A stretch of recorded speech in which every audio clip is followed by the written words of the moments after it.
لوگوں نے یہ ریکویسٹ کی ہے کہ ہمارے لیے ویڈیوز بنائیں، کیونکہ ہماری ایک تو ٹائمنگ نیچرل طریقے سے بڑھ گئی ہے، سیکنڈلی ہمارے جو عضو تناسل کا سائز ہے وہ بڑا ہے، جس کی وجہ سے ہماری جو شریک حیات ہیں ان کو کافی تکلیف کا سامنا کرنا پڑتا ہے، اور وہ کئی دن تک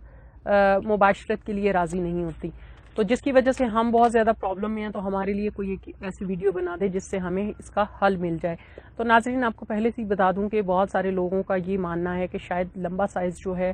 وہ عورت کی تسکین کا باعث بنتا ہے، لیکن ایسا کچھ نہیں ہے۔ جیسے کہ میں نے ابھی آپ کو بتایا کہ لوگ اس وجہ سے بھی پریشان ہیں کہ ان کی بیویاں ان کو چھوڑ کر میکے جا رہی ہیں، ان کی بیویاں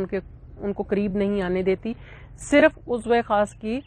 سائز کے بڑے ہونے کی وجہ سے۔ تو اس کا جنسی تسکین کا میٹر جو ہے وہ سائز سے نہیں ہے، بلکہ عورت کو ایک گوشت کا لوتھڑا نہیں چاہیے ہوتا، عورت کو جسٹ اپنے خامند کا ساتھ پیار محبت چاہیے ہوتی ہے۔ چھوٹے سائز کی جو وجہ سے بھی وہ تسکین حاصل کر سکتی ہے، کیونکہ جو خواتین کی ویجائنا سائز ہوتی ہے وہ 3 سے 4 انچ کی ہوتی ہے، جس کے لیے 3 سے 4 انچ کا جو آپ کا عضو تناسل کا سائز ہے وہ بھی کافی ہوتا ہے، وہ اس کو عورت کو سیٹسفائیڈ کرنے کے لیے کافی ہے۔ اس لیے اس بات پر غور نہ کریں کہ سائز بڑا ہوگا تو ہمارا جو جیون ساتھی ہے وہ سیٹسفائیڈ ہو سکے گا یا ہماری ازدواجی زندگی ٹھیک سے گزر سکے گی۔ سیکنڈلی، جن لوگوں کا سائز قدرتی طور پر بڑھ گیا ہے یا جن کی ٹائمنگ بڑھ گئی ہے اور ان کی شریک حیات ان سے خفا ہیں، تو ان کے لیے میں پہلے بتا دوں کہ ایسے جو حضرات ہیں ان کو چاہیے جتنا زیادہ فور پلے کر سکتے ہیں وہ کریں، کیونکہ اس طرح سے ایک تو عورت کا جو ٹائم ہے ان کے برابر پہنچ جائے گا، اور ان کو بھی کم از کم اتنا ٹائم درکار ہوگا اپنی مباشرت کے لیے۔ اور اس کے علاوہ کوشش کریں کہ آئل یوز کریں، آئل سے ریلیٹڈ مطلب آپ سرسوں کا آئل یوز کر سکتے ہیں، کوئی اور دوسرا نہیں، ویسلین نہیں، لوشن نہیں، کوئی ایسی چکنی چیز نہیں جو کہ اندر جا کے ویجائنا کے بھی جم جائے اور بعد میں اس میں ورمز آ جائیں یا پھر اس میں سوزش پیدا ہو سکے۔ تو اس لیے کوشش کریں کہ سرسوں کا آئل یوز کریں تاکہ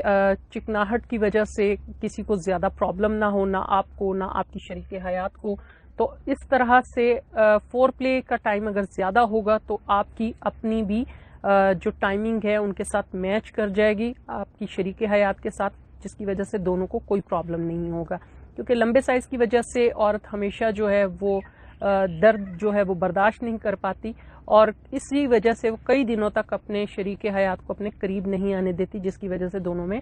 اختلافات پیدا ہو جاتے ہیں۔ تو لمبا سائز میٹر نہیں کرتا، میٹر کرتا ہے آپ کی ذہنی ہم آہنگی، ایک دوسرے کو سمجھنا، ایک دوسرے کے ساتھ اچھے سے ٹائم سپینڈ کرنا، اور ایک دوسرے کو ایزیلی اپنی بات سمجھانا۔ اس کو اگر آپ اپنی لائف میں شامل کر لیں تو آپ کا دھیان اس طرف جائے گا ہی نہیں۔ ہاں، اگر آپ کی بیوی آپ سے شکایت کرتی ہے کہ جی آپ کو سائز کا مسئلہ ہے، میری سیٹسفیکشن نہیں ہوتی، تو آپ توجہ دیں۔ اگر اس کو ایسی کوئی شکایت نہیں ہے تو آپ کو ان فضولیات پر دھیان دینے کی بجائے اپنی مسز کو خوش رکھنے پر دھیان دینا چاہیے، اور اسی طرح آپ کی مسز کو بھی آپ کو خوش رکھنے پر دھیان دینا چاہیے۔ ہاں، اگر آپ کو لگتا ہے کہ آپ کی جو وائف ہے وہ شائع فیل کرتی ہیں اور آپ سے ڈسکشن نہیں کرتی، تو آپ خود سے ان سے ڈسکس کر سکتے ہیں، ان سے پوچھ سکتے ہیں، تاکہ انہیں آپ کو آپ کی تسلی کے حساب سے جواب مل جائے۔ تو ناظرین، آپ کو میں نے جیسے کہ بتایا ہے کہ یہ میٹر نہیں کرتا کہ عضو تناسل کا سائز بڑا ہوگا تو عورت کی تسکین ہوگی، ایسا کچھ نہیں ہوتا۔ عورت کی تسکین کے لیے صرف اور صرف شوہر کا لونگ ہونا بہت ضروری ہے اور کیئرنگ ہونا بہت ضروری ہے۔